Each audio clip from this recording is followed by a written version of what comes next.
Hey everyone, this is Job, and today we're going to do a little bit of a plan with me instead of a journal with me. I am using my MD paper notebook journal slash planner. I still don't really know how I'm using this. I know we're halfway through the year and we're already in the beginning of August. By the time you're watching this, it's probably like the third week of August because this is a pre-filmed video, but I hope you still find this useful nevertheless. So today we are going to fill in this monthly calendar spread in my MD paper notebook, and we're just gonna put in some key events and decorate the spread because there is a lot of room to play. And I am basically looking up all of my personal appointments, and I'm importing them into my journal. So I am using both my personal bullet journal. I know I said that I want to, or I was trying to tell everyone in the past video to talk me out of using a personal bullet journal, but this is the one that I've been using a few months, for a few months already, and I'm almost done this. There's only a few more pages left. So but anyways, that was a tangent. I am basically using that as well as my Apple Calendar to import the key events and things that are happening in August. So by the time that you're watching this, I'm actually gonna be, I think I'm gonna be in, or maybe I'm about to leave. I'm actually going to Toronto and Ottawa. So I'm going to the East Coast of Canada finally, because I am a West Coast boy. I live in Vancouver, and I actually haven't been to the East Coast of Canada yet. I've been to New York last year, so I've been to the East Coast of North America, but not Canada. So I don't feel like a true Canadian because Ottawa is where our capital is, and Toronto is our largest city in Canada. And I have friends that I used to work with in Korea in Toronto. So hi Riza, if you're watching this, I'm so excited that we're all going to be reconnected.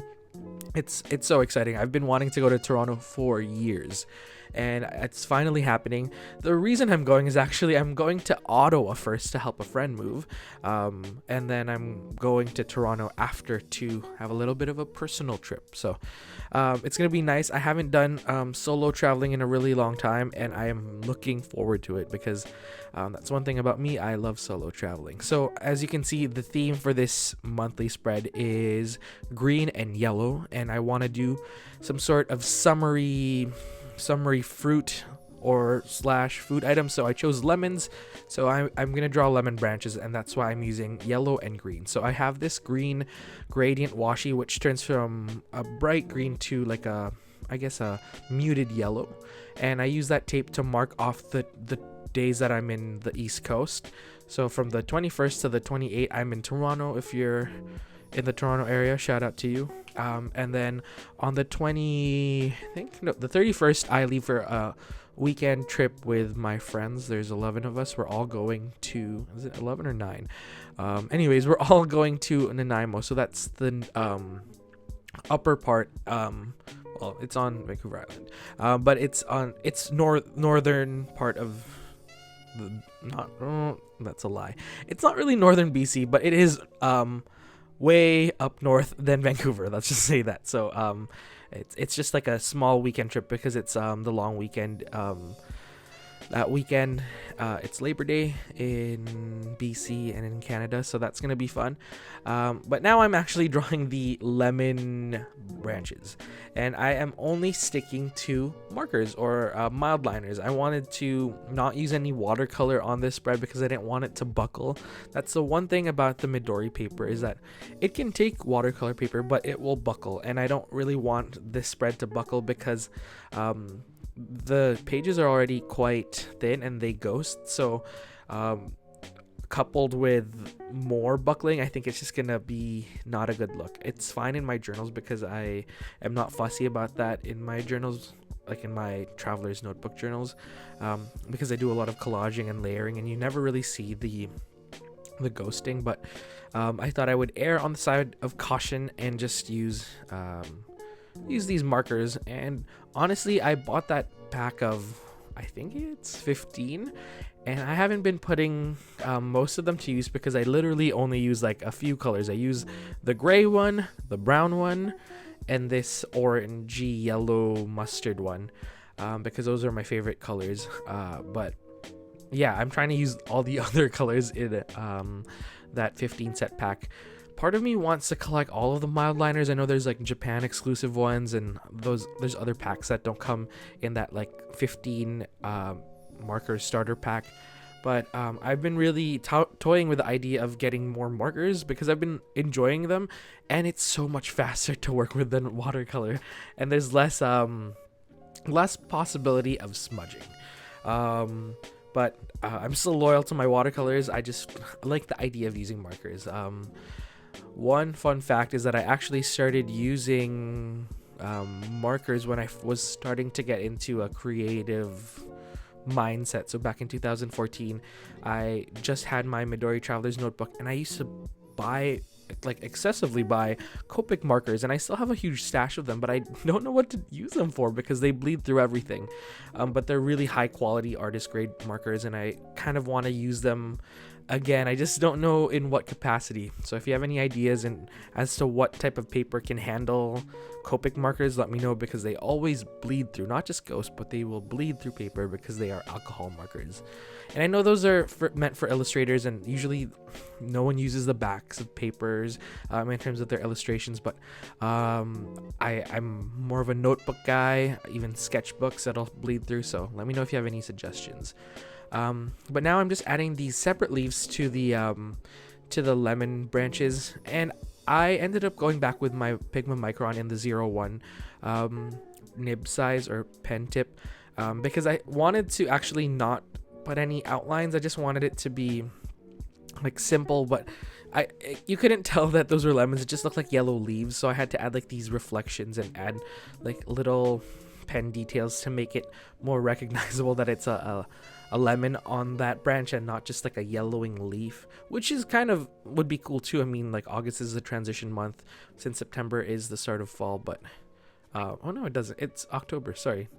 But now I'm just trying to find ways to rationalize why those lemons look like leaves, but just ignore that. And then I added these lemon wedges just to really make sure that it looks like those are lemons and not leaves. And then I added these dots. I did this in my July spread. I really like how whimsical it looks. Kind of just looks like, I don't know, magical bubbles, or I mean, it could just look like pollen floating through the air, which is my worst nightmare because I'm allergic. But that's okay. I digress. Anyways, I added this lemon wedge on top of the month marker, so it just says 8 and then August, and then I circled that with my yellow mild liner and made it into a wedge, and then I just added a few more details using my Pilot Friction